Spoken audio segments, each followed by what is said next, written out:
Good afternoon. Jeff Dawson, Amazon author from Dallas, Texas. And I want to talk about the Ranger implosion Sunday 5-4.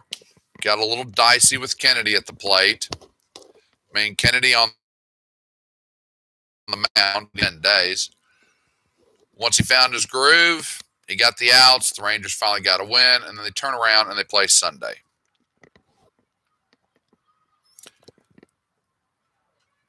Why Dane Dunning didn't pitch 6 innings is behind me. In fact, I sent a message to my buddy Ben Dieter, Ranger podcast on, you can find his page on Facebook, Ranger Report, I believe it is.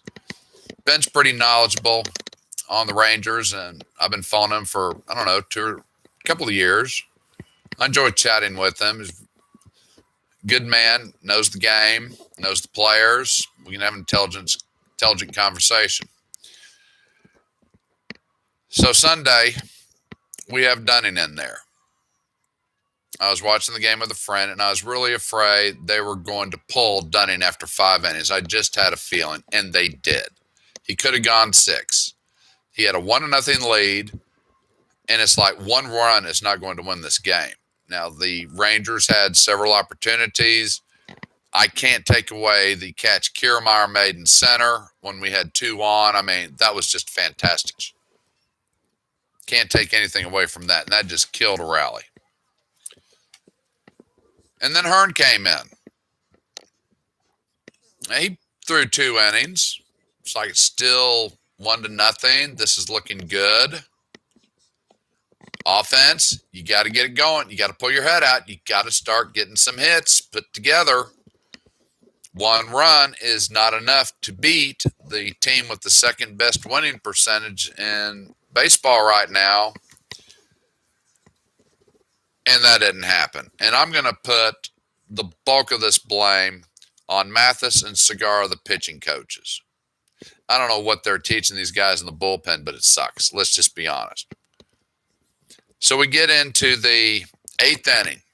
Still a 1-0 game. Ball's hit to Connor Falefa, who is over in the shift playing second. And he has a errant throw to first and pulls low off. Okay, he doesn't have a lot of errors, so I'll give him a pass on that. But the next ball that's put into play, it's a soft ground ball that I don't know what Holt is thinking. It's in the grass by 3 feet. It's not going to jump up and go foul, and he stands there and just watch it go away. Now, there's no way he would have gotten the runner out at second because it was slow. But if he'd have charged the ball, barehanded it, and thrown it to first accurately, maybe they get that out at first. Maybe they don't. But at least he'd have made a play instead of standing there like a bush leaguer going, what am I supposed to do? It was pathetic, absolutely pathetic. And then the walk fest starts. Not 2, but 3. Now we're tied at 1. And here comes the hard throwing spores. And the wheels come off. And they kept coming off. I've never seen so many wild pitches from relievers ever. And I also noticed it with Tampa Bay. Their reliever. Everyone had a problem throwing the ball to the catcher. He's right there. Can't you throw the ball? What do you paid a year? All you got to do is throw the ball to him. And it just went downhill. Now, in the 8th inning, the Rangers finally start getting together. The game is still within reach. And they call up Adolis to pinch hit. He got the day off. He said he and Woodward talked before the game and agreed, you need a day off. And instead of going for the base hit, Adolis does what he did a couple of games ago. He wants to be the hero. He wants to get the home run. And what did he get? Oh, he got a majestic shot, and it was going. Oh, shit. It only went 405 feet and was caught. It was a spectacularly long fly out. I was not surprised. He wants to be the hero. I don't want a hero. I want somebody who puts the ball in play and scores runners and keeps the rally going. And then we get into the top of the ninth, and Martin just absolutely it's done. It's over. It was horrible. My friend who was watching the game after the eighth inning just said, "I'm done. I'm done. I can't deal with this. They're making me crazy." And he's right. They are making us crazy. They're tied with the Twins to have the fourth worst record in baseball, ahead of the Orioles, the Diamondbacks, and the Rockies. And it's amazing they're not tied with the Rockies because the Rockies beat them up twice. I mean, this is a mess. I know it's the first week of June. I know it's a long season. But I've talked about the hitting coach. Lifetime career was 236. That's pathetic. No, 238. Ortiz, that's pathetic. We have two pitching coaches, not one, but we have two. And Mathis had a career that I wouldn't have written home about. And Segura, hell, he was a scout most of his career. This is ugly.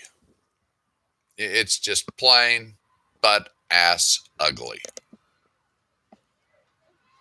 You've got the talent. And I've said it once, I'll say it again. I'm tired of the Heim experiment. I want Trevino behind the plate.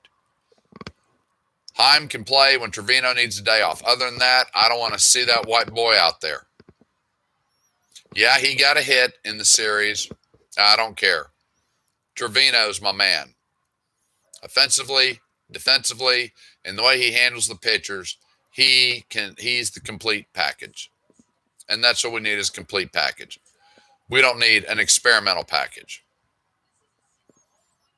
Now, if this turns around and they really start playing well, I will soften my stance on them. But as of right now, from looking at this schedule, the Giants are coming to town for 2 games. Giants are leading their division. In fact, they have the best winning percentage in baseball right now. Then they got to go to the Dodgers, who's in 3rd place in that division. Then they're going to go to Houston. Then they're going to come home, and it'll be a nice home stretch for a change, because they'll get to play the team they're tied with for the worst record, Minnesota, and then Oakland. But Oakland's playing decent ball. And then Kansas City. I would like to say, if they could have a winning June, I know they're not going to win this division. I know they're not even in the chance for a wild card position. I just want to see good baseball. And right now, I'm not seeing that. I'm not seeing good baseball. I'm not seeing good coaching. And this all comes out of the front office, down to Woodward and his staff, and it's translating onto the field. And what it's translating, if you were in a math class, it would be a 0. You don't get points for showing up. You play the game. And right now, the Rangers are not playing the game. Stay tuned for more updates.